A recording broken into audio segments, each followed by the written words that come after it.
JCO साहिबान, NCOs और बहादुर जवानों, हर ट्रेड के आप सबको असम राइफल और भारत माँ की रक्षा और सेवा करने के लिए बहुत बहुत शुभकामनाएं और बहुत बहुत बधाई कि आज आप पूरे गर्व के साथ हमारी फोर्स में सेवा करने के बाद सेवानिवृत्त हो रहे हैं और अपने अपने परिवार के पास जा रहे हैं।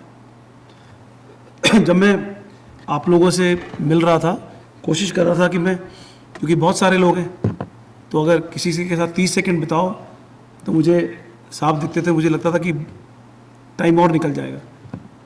पर अगर मेरी याददाश्त मुझे धोखा नहीं देती तो पीटर राय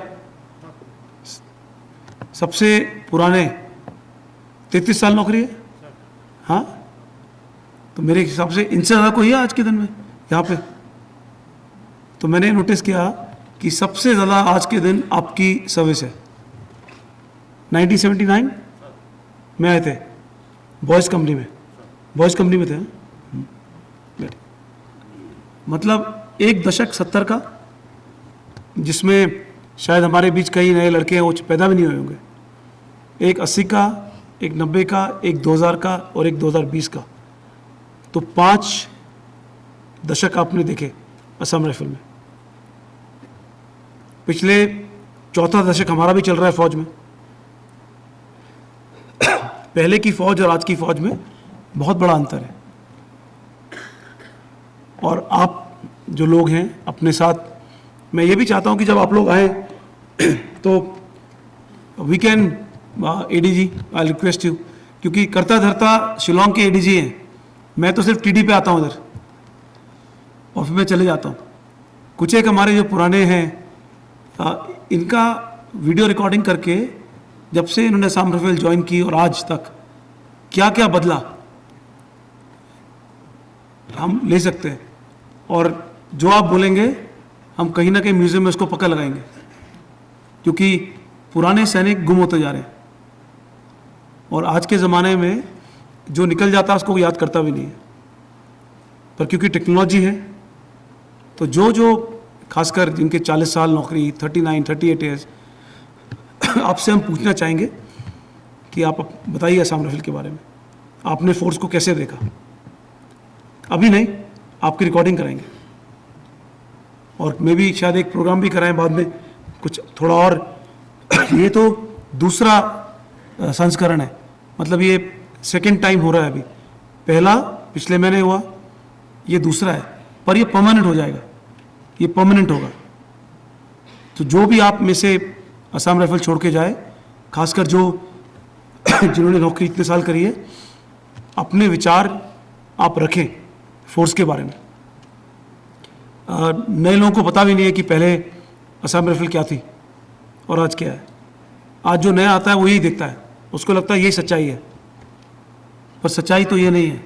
सच्चाई ये है कि पहले कुछ भी नहीं था और सब कुछ भी था। तो पहले बिल्डिंगें नहीं थी, शायद तनख्वाह भी बहुत कम थी, रोड खराब थी, कम्युनिकेशन नहीं था, पर भाईचारा बहुत ज़बरदस्त था।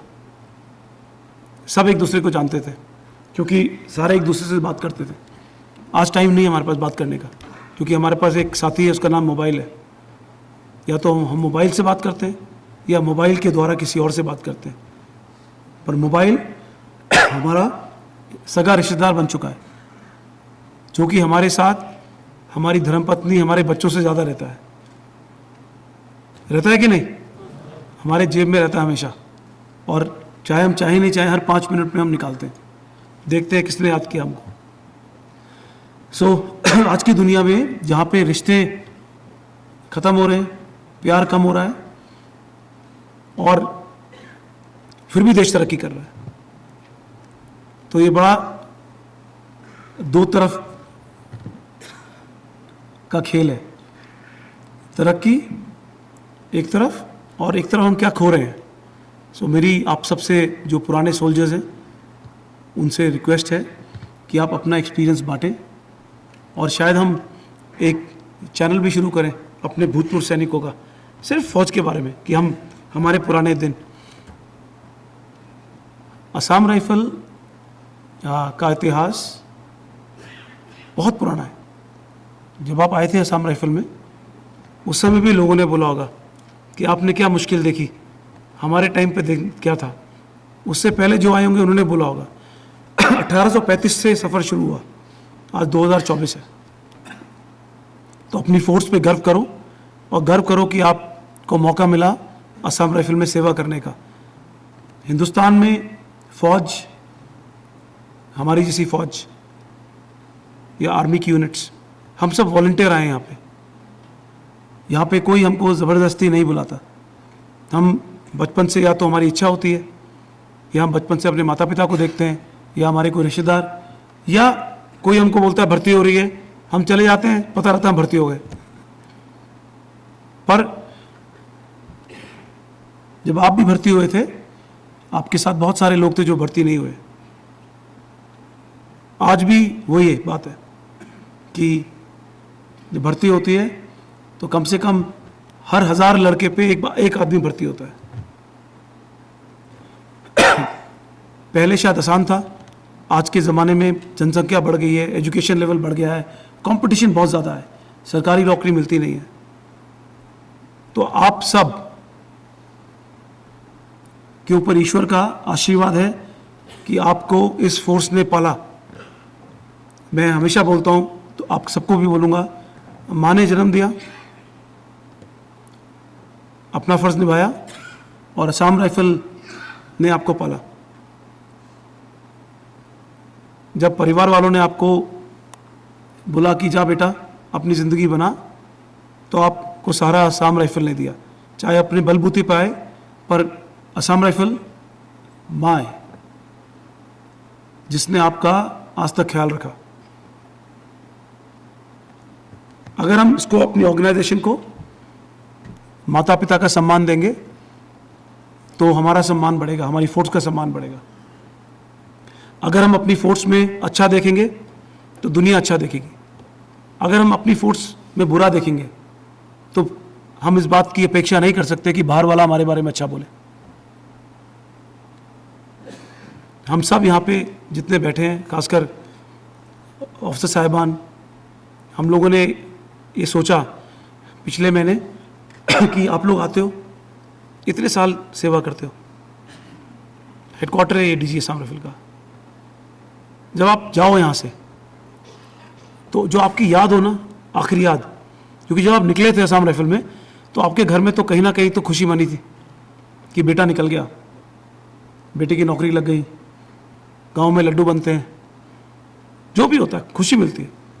पर जब आप जा रहे हो, जब आप गेट से बाहर निकलोगे तो आपका, जब आप पीछे मुड़ोगे और ये निशान देखोगे असम राइफल का, तो आपको अपने ऊपर गर्व होना चाहिए कि मैं इस फोर्स का हिस्सा था। और आप बिल्कुल गर्व के साथ और बिल्कुल ऑनर के साथ, सम्मान के साथ यहाँ से जाएं। अलग अलग कारण है जाने के, किसी ने पूरी नौकरी कर ली, किसी के परिवार में प्रॉब्लम है, पर सब बराबर हो। और मुझे आज एक बात और पता लगी कि हमारे बीच में बिजनेसमैन भी हैं। कुछ लोग अगर कनाडा जाना चाहते हैं, तो यहाँ पे 4 लोग हैं जिनके, जो कनाडा जा रहे हैं। हाथ खड़ा करो भाई, कनाडा वालों, 1 2 3 4, सही बोला। ऑस्ट्रेलिया के 2, ये साथी हैं आपके, कभी प्लान करना हो तो 4 कनाडा वाले और 2 ऑस्ट्रेलिया वाले। और बिजनेसमैन, कईयों ने बोला साहब हमने बिजनेस शुरू करना है अपना, कईयों ने बोला हम वर्कशॉप शुरू करेंगे। तो आपका भविष्य आगे बहुत अच्छा है। अभी जिंदगी तब तक खत्म नहीं होती जब तक आप जिंदा हैं। और एक 80 साल का बुजुर्ग के सपने भी उतने ही होते हैं जितने किसी 8 साल के बालक के। तो सपने देखने मत छोड़िए। जिनके, जो ज़्यादा उम्र वाले 60 साल के, उनके पोते होंगे, उनके साथ रहिए, उनको मोटिवेट, आपको देख के उनको हौसला मिलना चाहिए, आपको देख के उनको लगना चाहिए कि हाँ भाई आप लोग जो हैं, आपके कारण हम अगली पीढ़ी और आगे जाएंगे।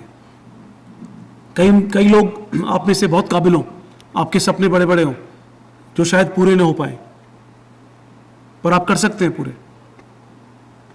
अपनी अगली पीढ़ी को तैयार करिए। 2-3 लड़कों ने मुझे बोला कि साहब बच्चों पे ध्यान देना है इसलिए जा रहे हैं। बड़ी सोच है। और आपने चाहे 20 साल नौकरी की हो, चाहे 40 साल, आप सब इस फोर्स के उतने ही इम्पोर्टेंट हिस्सा हैं जितने जो आज नौकरी कर रहे हैं।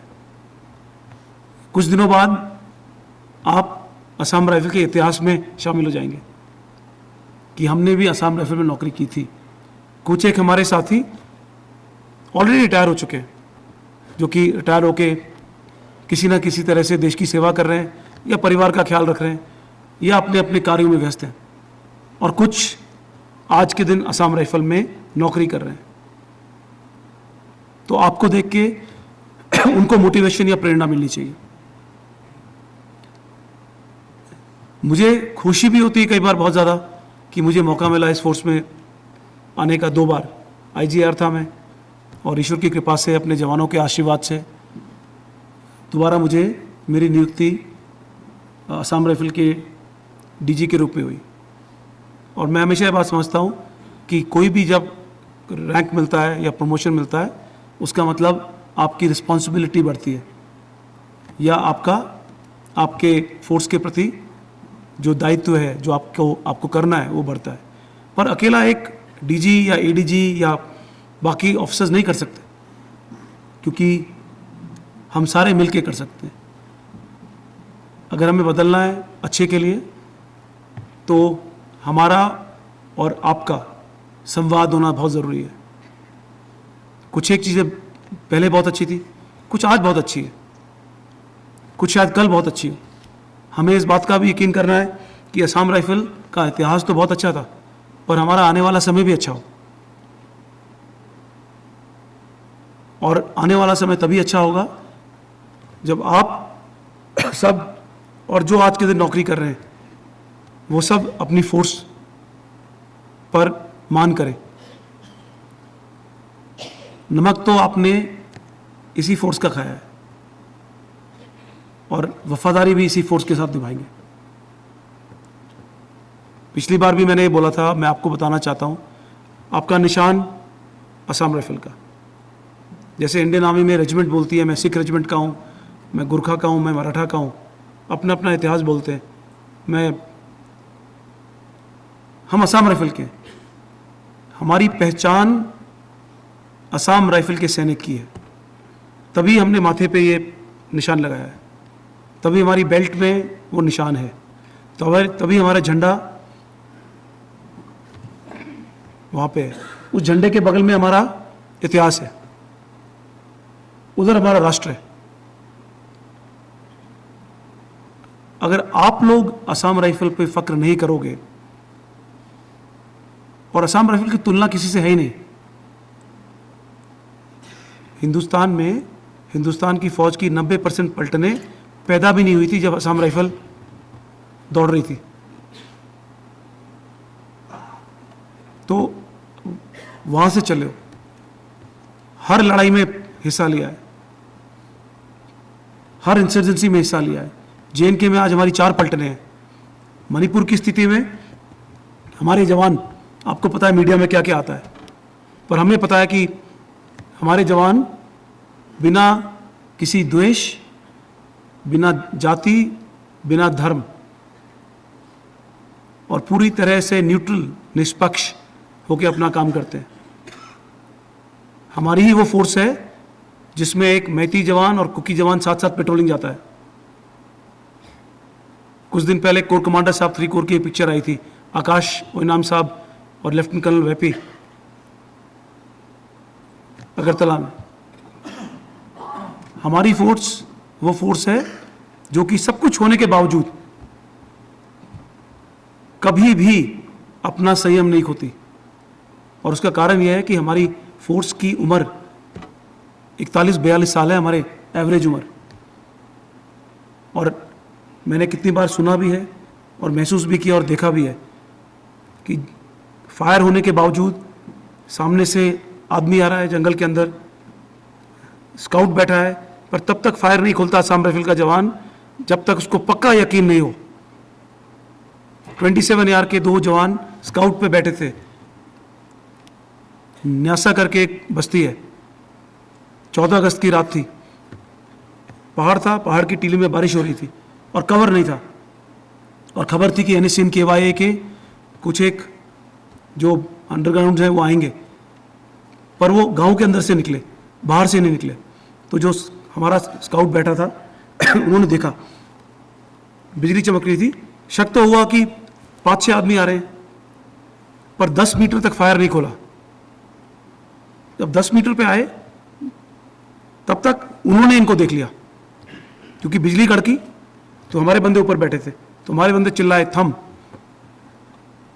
चाहने को तो ये फायर करके सबको ठोक देते, पर वेट किया। उसने ग्रेनेड लॉक किया, ग्रेनेड में हमारे दोनों जवान घायल हुए, पर गांव वालों ने बोला आके पार्टी को कि साहब चिंता मत करो, हम इनको ले जाएंगे मौन, आप लोग पीछा करो। असम राइफल के जवान का ट्रिगर पे कंट्रोल किसी और इंसान का देखा नहीं मैंने, क्योंकि इतने सालों से आपने सुना है, सोचा है। एक पैरा के साहब ने बोला अपने इंटरव्यू में कि जब असम राइफल चलती है मणिपुर में या नागालैंड में, अरुणाचल में, तो मैप की ज़रूरत नहीं पड़ती। और पैरा वाले भी बोलते हैं कि भाई एक बंदा 2 बंदे असम राइफल के ले लो साथ में।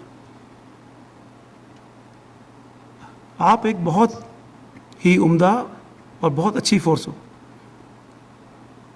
पर कुछ एक हमारे सूबेदार मेजर साहब बैठे हैं यहाँ पे आज, इनसे हमारे वार्तालाप हुए, तो हम सब ने ये सोचा, ये बात की कि इस फोर्स को और कैसे आगे बढ़ाया जाए और क्या अच्छा किया जाए, ताकि हमारा जो सैनिक का धर्म है उसको निभाएं, हमारी शान और बढ़े।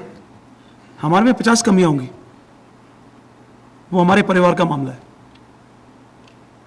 शायद हम परफेक्ट नहीं हैं, हमको शायद और कुछ सीखना है, हमें और अच्छा बनना है, पर मेरी आप सबसे, आप सब जो यहाँ बैठे हैं, आप नुमाइंदे हैं इस फोर्स के। अगर आप ही अपनी फोर्स के बारे में अगर कुछ ऐसा बोलेंगे जो शायद आपको अच्छा लगे पर फोर्स के खिलाफ हो, तो हमारी फोर्स की इज्जत कोई नहीं करेगा।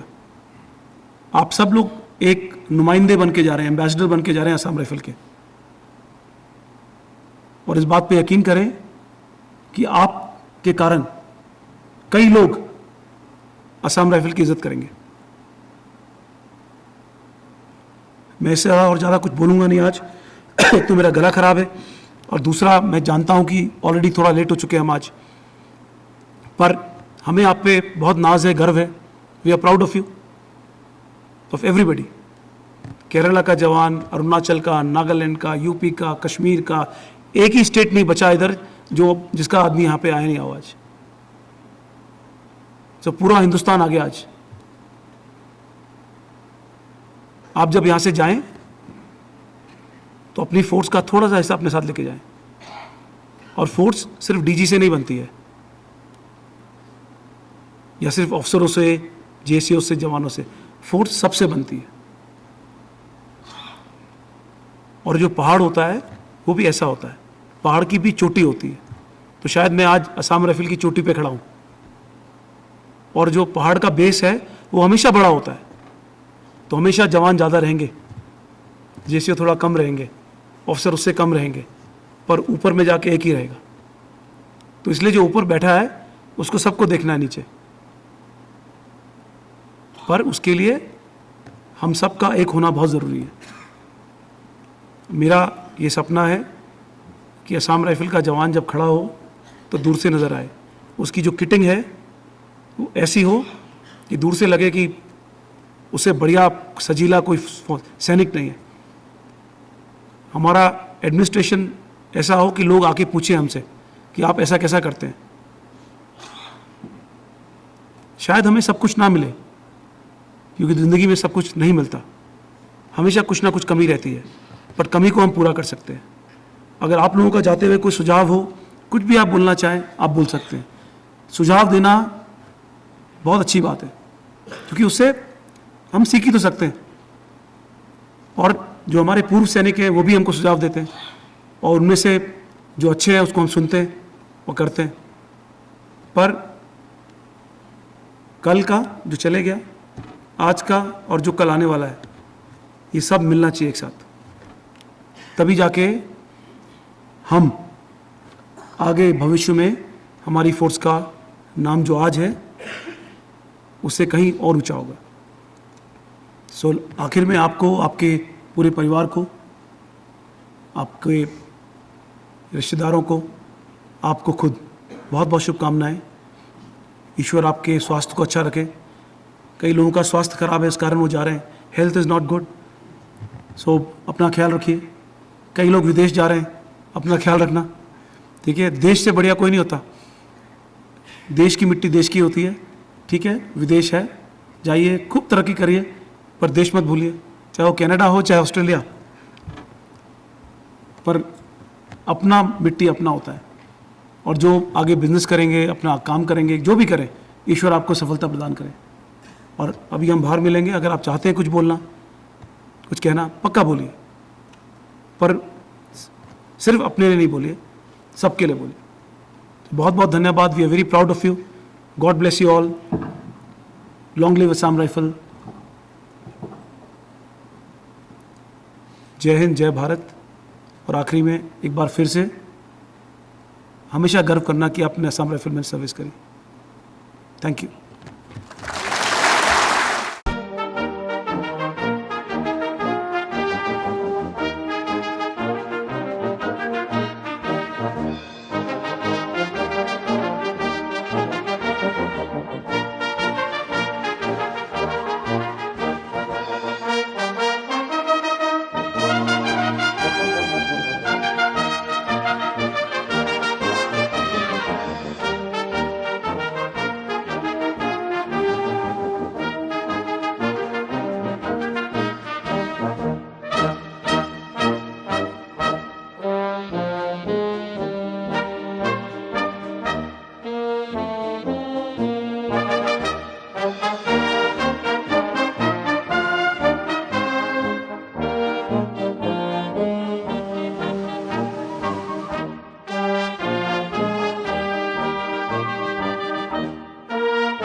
मैं असम राइफल में 1981 में पहले बॉय भर्ती होते थे, उस बॉय में भर्ती हुए और मैं 1983 में मैं अपना ट्रेनिंग की, रिक्रूट ट्रेनिंग कहाँ किया सर?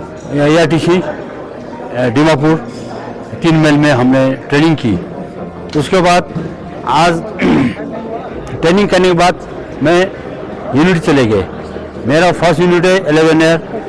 उसके बाद 11 एयर से मैं 2003 को 36 उम्र कैंट में 36 में रेजिंग में आए थे। तो आज लगा के मेरी नौकरी 1 अक्टूबर तक 43 साल 21 दिन जो है इस असम राइफल में मैंने नौकरी की। इस नौकरी के दौरान असम राइफल में मुझे क्या मिला नहीं मिला वो हमें मालूम है। असम राइफल में हमने भर्ती होके अपनी ज़मीन जायदाद मकान परिवार बनाए। मेरे 2 बच्चे हैं, एक लड़का एक लड़की। असम राइफल की भारत माता की कृपा से मैंने अपना कुशल मंगल मतलब ज़िंदगी बिता रहा हूँ। मुझे ज़मीन खरीदने की जरूरत नहीं, अब मकान बनाने की जरूरत नहीं है, बच्चे का भविष्य के बारे में सोचने की जरूरत नहीं है। मैंने सब कुछ कर लिया। इस असम राइफल का नमक खाया हूँ, इसका फल मुझे बहुत अच्छा मिला। मैं असम राइफल को बहुत ही गुण गाता हूँ। मैं हवलदार MS मान, मैं असम राइफल से रिलेटिव हूँ। मैं सन 1999 में भर्ती हुआ, असम राइफल में आया। पहला पोस्टिंग मेरा कीमन अरुणाचल चाइना बॉर्डर पे था, जहाँ से नौकरी करते फिर नागालैंड आए। उसके बाद मैं NSG चला गया, जो 2010 में रिटर्न मुक्चुंग नागालैंड में हाजिर हुआ। वहाँ से असम राइफल में मैंने बहुत बदलाव देखे। पहले से बहुत ज़्यादा सुविधाएं हो गई हैं। इस असम राइफल में हमें बहुत कुछ दिया है, क्योंकि असम में जो पैसा मेरा बचा, मैंने घर बनाया, सब कुछ किया इस असम राइफल के पैसे से, और मुझे बहुत तरक्की मिली है, जिसलिए मैं इसका बहुत आभारी हूँ, धन्यवाद करता हूँ। और इसी से मुझे बहुत कुछ सीखने को भी मिला, मुझे बहुत कुछ जानने को भी मिला, मुझे बहुत ही सुविधाएं भी मिली। मुझे बहुत ज़्यादा जो आज जिस जगह पे मैं खड़ा हूँ, ये सब मेरे असम राइफल मतलब मदर असम राइफल का ही देन है। धन्यवाद। जय हिंद। मैं नेक्स्ट बार SB लिंबू 12 असम राइफल से ताल्लुकात रखता हूँ। आज मैं 1985 1 जुलाई को भर्ती हुआ था। तब से लेकर मैं उखा मेरा पलटन में 12 असम राइफल था, तो वहाँ से मैं अभी तक नौकरी करता आया।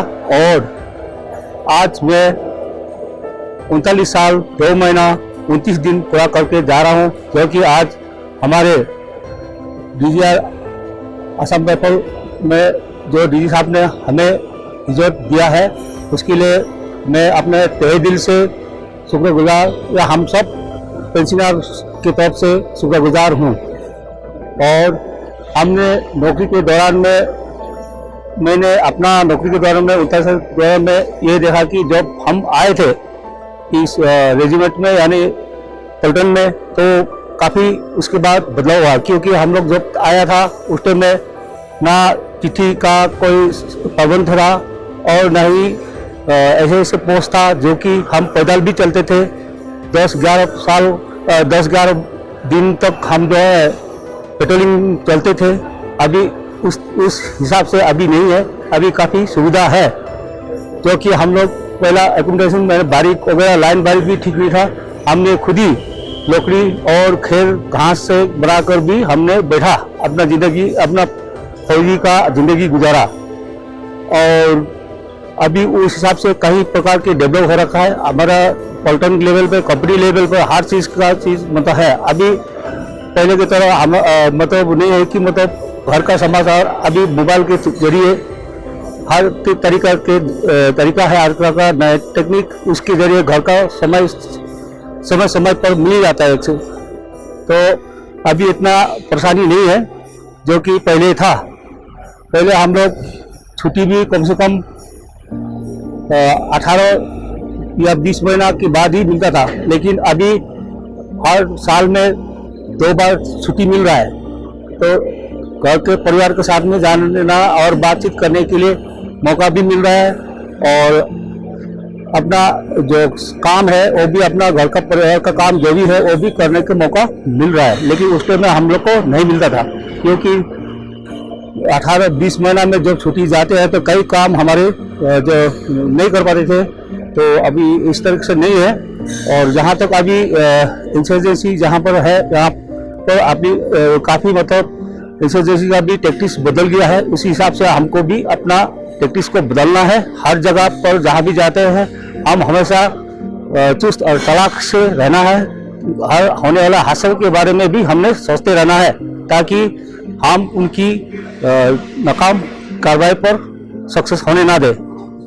तो कभी भी हम एसएसजी को हालत को देखते हुए कार्रवाई करें। कभी अपना पेट्रोलिंग ऑपरेशन के दौरान में कभी अपना रूटेड डील नहीं करना है, हमेशा डील को चेंज करते रहना है। हर ऑपरेशन मामला को सीक्रेट में रखना है।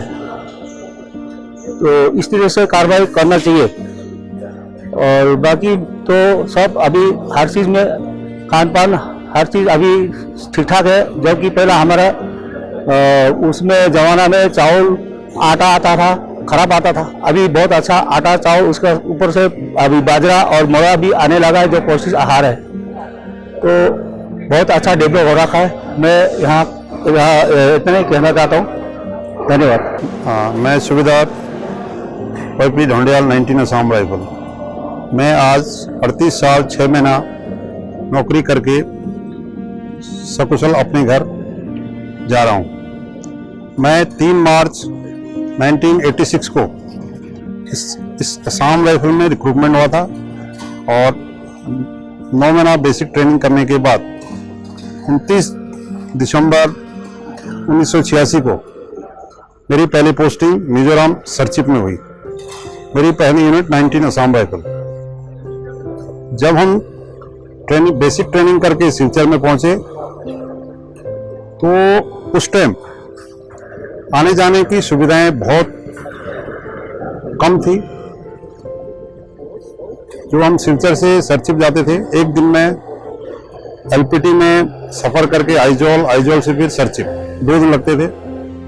और सरचिप यूनिट में इतनी अच्छी उस टाइम में सुविधाएं नहीं होती थी, चाहे रहने की हो, चाहे एडम साइड हो, चाहे आने जाने की हो। उस टाइम क्योंकि रोड कम्युनिकेशन ठीक नहीं था, जिस कारण जवानों को काफ़ी परेशानी होती थी। मगर आज मुझे देखने में मिलता है कि हर कहीं रोड कम्युनिकेशन हो या एडम हो या कोई भी साइड बहुत अच्छा है, और जिससे जवानों का मोरल काफ़ी अच्छा है। और उसका वेतन बहुत अच्छा, वेतन भत्ता इसका बहुत अच्छे हैं।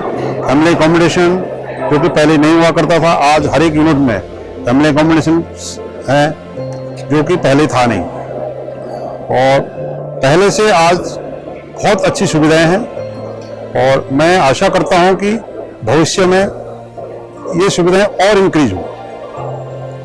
और जैसे पहले हम डीजीआर असम राइफल में आते थे शिलोंग में, तो यहाँ पर भी इतनी अच्छी सुविधाएं नहीं हुआ करती थी। परंतु इतने साल बाद आज हम शिलोंग में पहुंचे तो हमें ऐसा लगा कि जैसे हम अपने घर में हैं।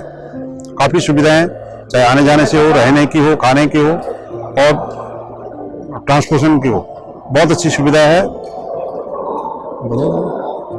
बाकी इसे ज़्यादा न हकार करे, मैं सारे असम राइफल के जवानों को ये कहना चाहता हूँ कि वो मन लगा के अपने ड्यूटियों को भरपूर ड्यूटी करें और एक जवान दूसरे जवान को कंधा से कंधा मिलाकर आगे चलें और सीनियर जवान अपने जूनियर का हौसला अफजाई करें।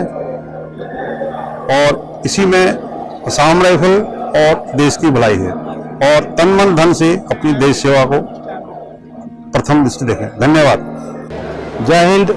मैं सूबेदार मेजर फार्मासिस्ट शशिकांत राम। मैं 29 जून 1982 में इस असम राइफल में भर्ती हुआ था। उस समय और आज के समय में काफ़ी अंतर है। जिस समय में भर्ती हुआ था उस समय काफ़ी कोई इतना ज़्यादा कोई प्रोग्रेस नहीं था। जब हम लोग ट्रेनिंग सेंटर में आए थे तो केवल झोपड़ी ही और कच्चा नज़र आ रहा था। पलटन में भी जाने से भी कोई एकोमोडेशन नहीं था। और आज के दिन में और उस समय में देखने से तुलना करने से काफ़ी अंतर है। तो मैं ये चाहता हूं कि उस समय में आज के समय में काफ़ी अंतर हुआ है। इससे भी काफ़ी बेहतर करने की ज़रूरत है। जय हिंद, जय भारत, जय असम राइफल।